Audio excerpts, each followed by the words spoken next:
Hello kiddo, and welcome back to day 6 of our 12 days of Christmas holiday books. We're halfway through now. Are you enjoying this wee series? I know I am. If you're enjoying it, please subscribe to the channel if you haven't done that already. Today's story is a classic, and it's been made into a film many times. Yep, it's A Christmas Carol, written by Charles Dickens, but this version is retold by Gabby Goldsack, and she's done a brilliant job too because she makes the story rhyme. Oh, I love rhyming stories. Do you? This version is illustrated by Caroline Pedler.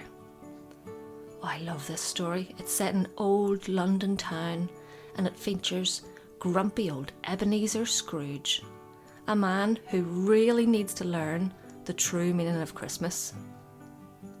Are you comfy and cosy? Let's begin. One Christmas Eve in old London town, Ebenezer Scrooge looked out with a frown. "Merry Christmas, Uncle," called his cheery nephew. "Come in and join our festive dinner, won't you?" "Bah, humbug," growled Scrooge, "to Christmas Day. What's merry about it? Now just go away." Later that evening, when Scrooge was alone, he heard rattle in chains and a ghostly moan. Then Scrooge saw poor Marley, who in happier days was Scrooge's partner with the same selfish ways. "Scrooge," wailed the ghost, "I've come to warn thee. Mend your mean ways, or you'll end up like me."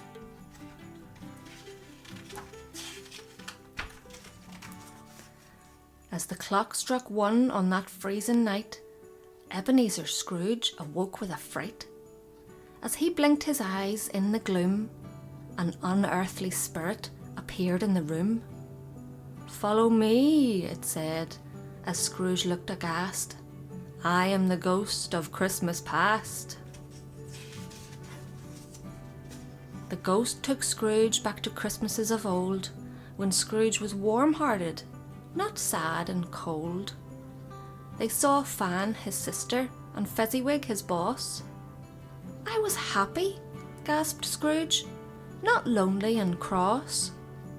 And as Scrooge was shown each old Christmas day, he cried, "I can't bear it, take me away." In the blink of an eye, Scrooge returned to his bed, and was met by a jolly spirit who said, "I am the good ghost of Christmas present. Follow me now to see something pleasant." In a flash, they were in Bob Cratchit's place, which looked very festive despite the cramped space. Scrooge watched the Cratchits sit down to eat their small Christmas dinner as if a great treat. "God bless us, every one," Tiny Tim cried, as his family blessed him, smiling with pride. "Tiny Tim," said the spirit, "will always be lame, but he is still cheerful, despite his great pain."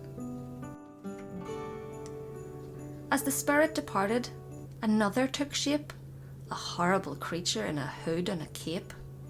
It spoke not a word. It seemed to be dumb.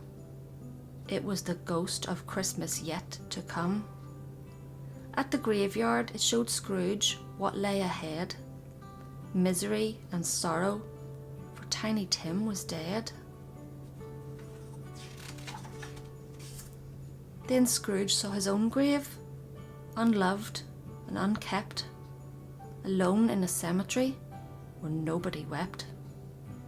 As they wandered the streets, they heard people say, "The old miser's gone, but who cares anyway?"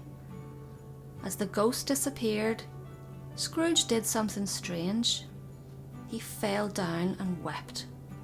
"Now I know I must change."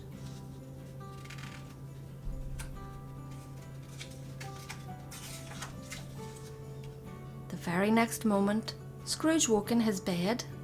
He raced to the window, then joyfully said, "I haven't missed Christmas. What wonderful fun! Merry Christmas," he called out, "to everyone." Then he stopped a small boy and asked humbly to take this turkey to the Cratchit family. Then handing out gifts, he tramped through the chill to call on his nephew and wish him goodwill. And so began a most wonderful day, full of laughter and joy, feasting and play. Scrooge had been taught, as we hoped he would, not to be mean, but giving and good. That's the true meaning of Christmas. It's about giving to others and loving the people that are close to you. Joy and happiness, not money and misery. See you tomorrow for another classic Christmas story called The Elves and the Shoemaker. I hope to see you then. Bye!